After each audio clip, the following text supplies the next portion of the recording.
like live, but it's just a recording. And then you're going to upload it later? Yeah. Right. Okay. Hi, welcome to Inside Plug, the podcast where independent creators and entrepreneurs connect and inspire. I'm Devon Jones, a military veteran turned filmmaker. I found my spark in the military, and now I'm here to help you find yours. Inside Plug is your community and inspirations, a platform for your voice, stories to be shared, and ideas to flourish. Let's dive in and plug into creativity and entrepreneurship together.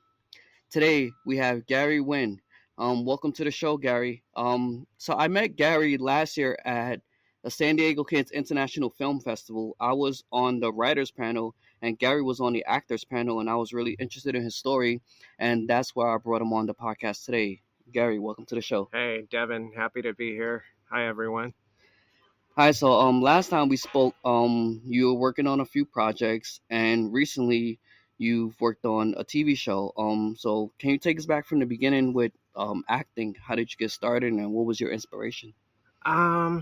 So I started acting on and off since 2013, but growing up before that, I always wanted to be an actor, but I didn't have any resources at the time.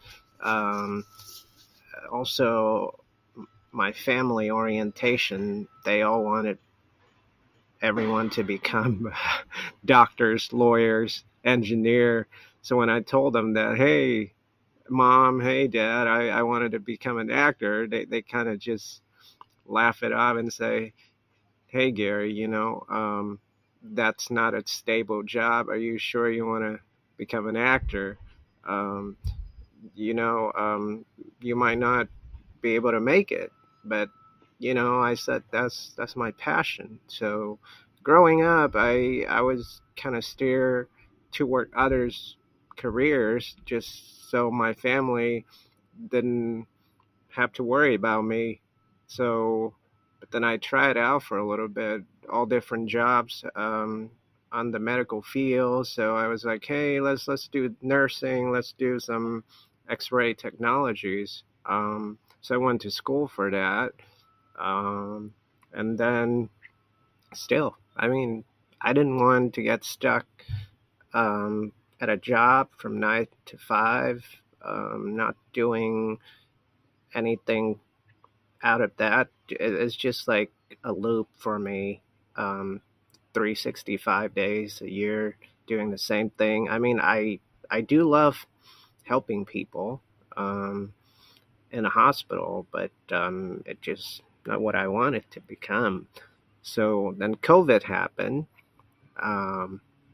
I get to dig deeper a little bit on those resources, more casting. Like I said, 2013, I was on and off. When I moved here, I started in Atlanta, and I work at fast food place, and some of the employees, they started talking about, hey, I just got my new headshots. I'm going to this model agencies and all that stuff. So I said, what is that? They said, oh yeah, I'm going to this audition.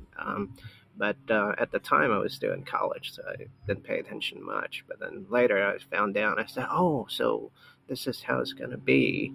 So 2013, they had a scenes at SeaWorld for Anchorman 2, and it was all over the news, the local news. It was like, hey, they were audition people at the Hilton Hotel for the scenes with Will Ferrell. And so I tried it out, but then they capped the line. So I ended up just email them and say, hey, this is my profiles and all that stuff. So I said, yeah, we still have a spot, but it's just like a background work thing. So you don't have any lines, you don't get a speaking role at the time. But I gained some experience for a big set, of course. So I really liked it. Then going back to COVID when everything shut down, so then I could just drop everything from my regular jobs and start doing more research. So I get back and say, hey, I can see all those groups of actors, they posting auditions. But because of COVID, you don't have to drive to LA, go into the audition room and see all the casting people. You can just submit your self-tape and then upload it or send it to them, and they'll look at it, and if they liked it, then yeah, you get it. Um, and then when they kind of reopen everything a little bit, I signed up for all the, well, system network stuff that I put my profile in. So they start giving me calls. They're like, hey, we're shooting this. You want to go to this one because we would like to book you. You fit this and that. And again, those are small roles, but I gain experience that way. Um, and so I did it in a period of 2 years, like constantly driving to LA because I don't know what happened at that time, 2021, 2022.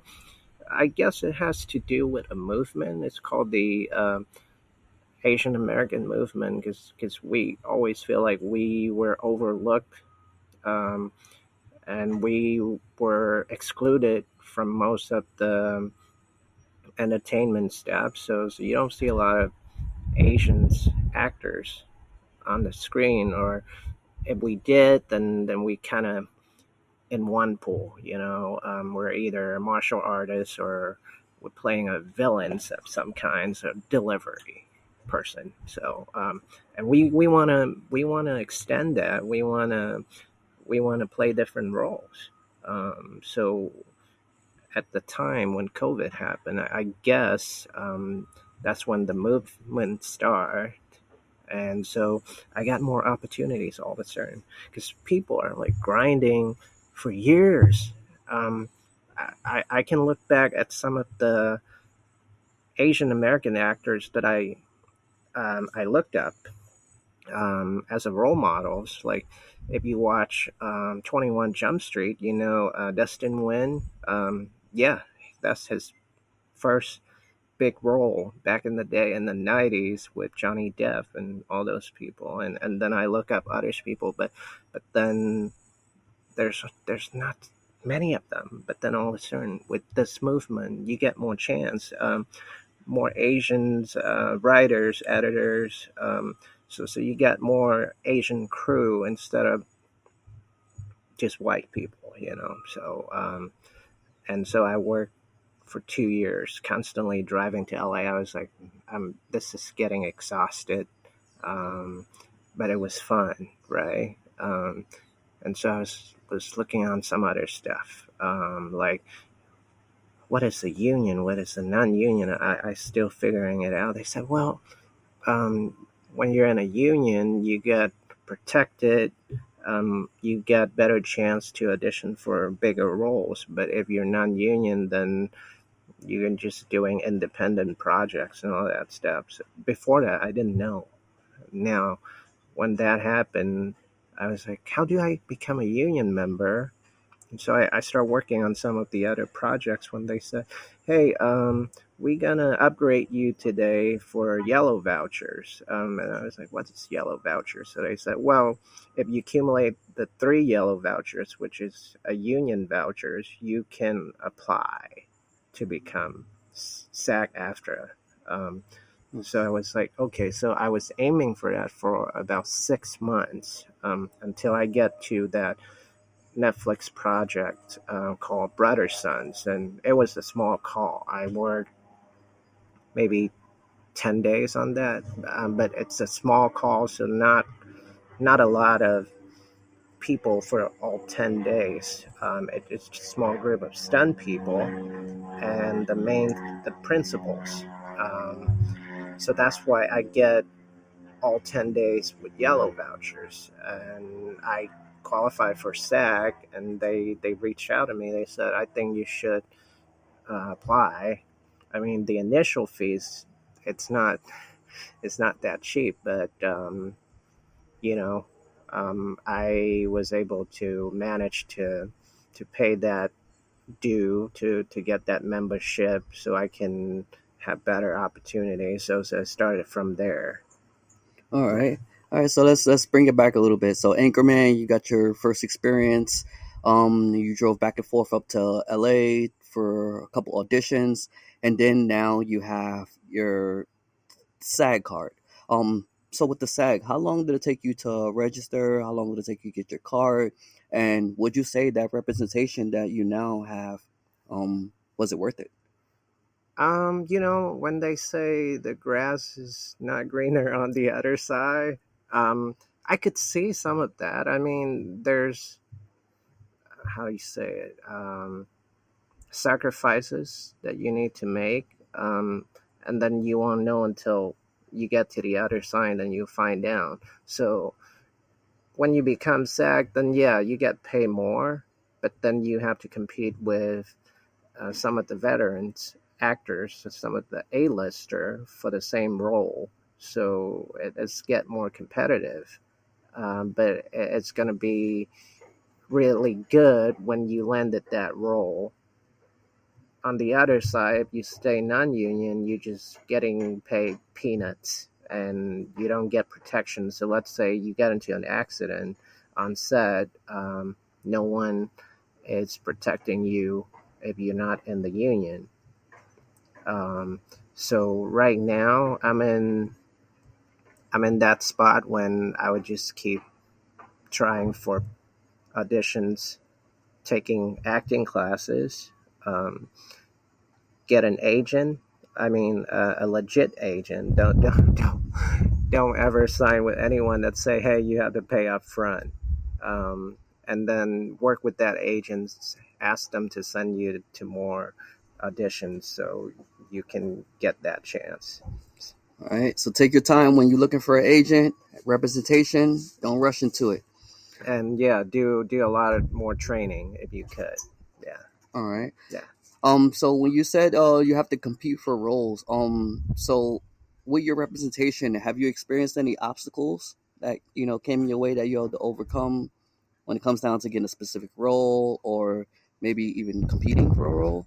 I would say there's a lot factors that contribute into that. It could be networking, nepotism. So they could say, "Hey, I know this guy because we work on a different project. So I want you to take a look at this guy." So that's networking if you know someone. But nepotism then said, "Hey, you know, he doesn't need to audition. We're just gonna give him that role." So again, those are some of the factors. But right now, when I work on some of the previous project that I knew, it's a large pool.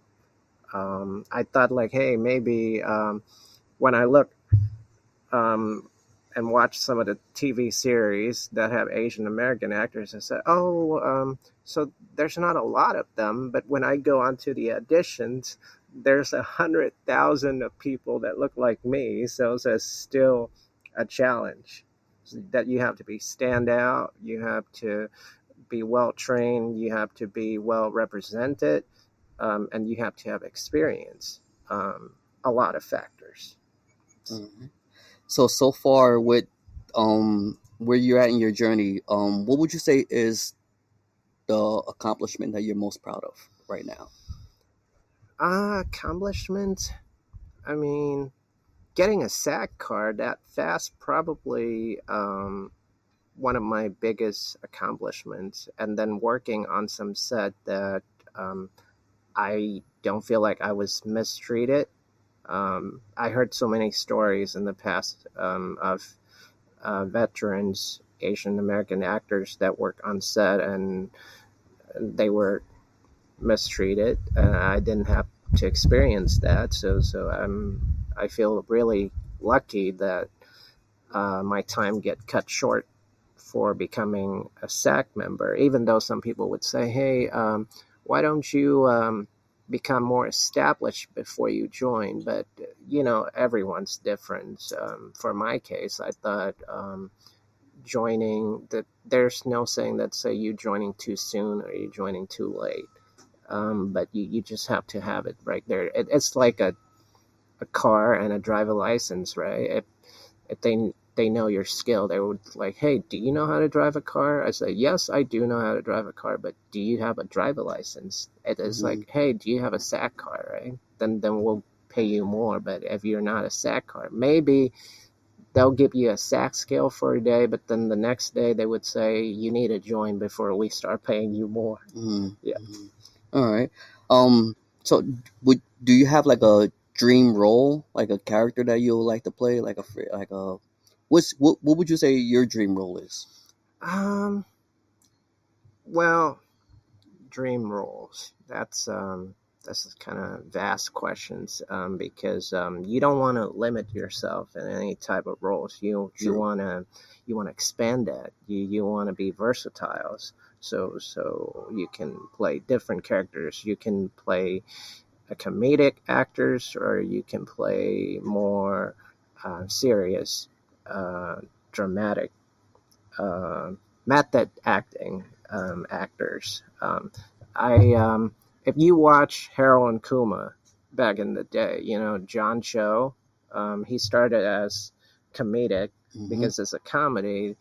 Then I think he did American Pie or something after He that. was in American Pie. Yeah, so he did that, but then now you look at his roles. He played more serious role, more dramatic.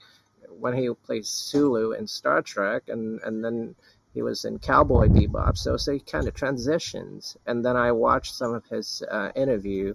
He said, "Well, I started as comedy, but then more Koreans, American actors are doing comedy now. So I would just move to a different corner and do something else." So yeah, he wanted to get different roles. He didn't want to just get stuck or typecast. All right, be a well-rounded actor. Yes. All right, like the sound of that. All right. So what projects are you currently working on, or do you have any projects that's in the works? I was hoping they would air that Star Wars projects that I did 2 years ago during COVID. It's called Skeleton Crew. I mean, I'm just happy that I get included in that universe of Star Wars. But then I guess for some reason they put a hold to that, and they decided to release Acolyte first instead of Skeleton Crew. So I was still hoping for that. I'm not currently on any projects right now, but that's my last project that I'm excited to see when it's come out. All right. Do you have a portfolio that's out, or like a page where people can see some of your past work and check you Yeah. out? I'm on IMDb. All right. Everyone has an IMDb, and you can look me up. I mean, it's not much on there, but still you can look me up for that. Gary Nguyen, IMDb. All right. Yes. All right. So this question we usually ask a lot of our guests: what is a book, a TV show, or a movie that you would recommend to an aspiring filmmaker or a screenwriter or even an actor? A book, I would say the Bryan Cranston book that I recently discovered on Audible. Don't If you want to get a hard copy, it's fine, but I recommend the Audible version, narrated by himself. And I listen to it every day. He'll tell you all the different story, how he started, how he get from playing just a dad on is it Even Steven? I remember Even Stevens. Malcolm in the Middle. Malcolm in the Middle. All right. Yeah. So he started as a dad, and then he's kept grinding until Breaking Bad, and and where he is now. So I think it's very inspirational, and that's the book that I would recommend. All right. Check that out. All right. So with filmmaking as a whole, we had the whole strike a couple years ago. We're moved along a little bit past the strike. Where do you see filmmaking in the next 5 to 10 years? I heard a lot of productions, big productions, are moving out of LA after the strike. So I do feel concerned a little bit. But then again, I don't know if you heard, there's another strike on the horizon with the video game people. So they're still on strike, but not to say that we don't have any work. If you don't have work, then you have to start going out and look for work. There's works, but we used to have pilot season, and now that's gone because of the streaming service. So it's getting harder, but stay in there again. When you have what do you call it? I can't put in that word. What is the word for it? Can you help me out here? When you're with Kind of believe in yourself, I would say. So you have belief in yourself, confidence. Yeah, confidence. And you stay in this game as long as you can. Things will happen. It might take 20 years. I watched some of the podcasts from others actors. They said that in 4 years they only get like one auditions. How crazy that was. They don't have a lot of opportunities. So, but stay as long as you could. Again, financially, you want to be secure. You want to become an actor, but you not looking to become famous, or you in it for the money. You in it because you're passionate about it. Then that will keep you going. yes. Passion and persistence Yes. keeps you going. All right. So as an actor, and say for instance you're going through scripts, you're looking for your next part.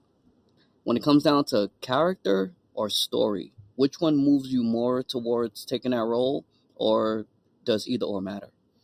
You said when it's come out to characters and Character or story? Story or characters. Story would come along, but then characters takes more time to develop. So I would say it's either or. Either or. Yes. All right. Anything that you want to add to the audience before we sign off? For the aspiring actors out there or independent filmmakers, anyone who's looking to, get into the field. Again, don't become an actor if you're thinking that you're gonna have a big break, become famous, or in it for the money. You just consider yourself a working actor and continue to honing your craft, your training, um, your life experience, and stay in the game. Be persistent. All right. Thank you. Yes. All right, everyone. Thanks for tuning in to Inside Plug. We hope you enjoyed today's episode and found it inspiring. Remember, every journey begins with a single step, and every creator has a story worth sharing. If you love what you heard today, don't forget to subscribe, rate, and leave a review on www.insightplug.com. That's insightplug2gs.com. Your feedback helps us bring you more content. Until next time, keep creating. Devon Jones signing off. Stay inspired. Oh, I forgot to talk about a game show. But that's I could tell you not during a podcast because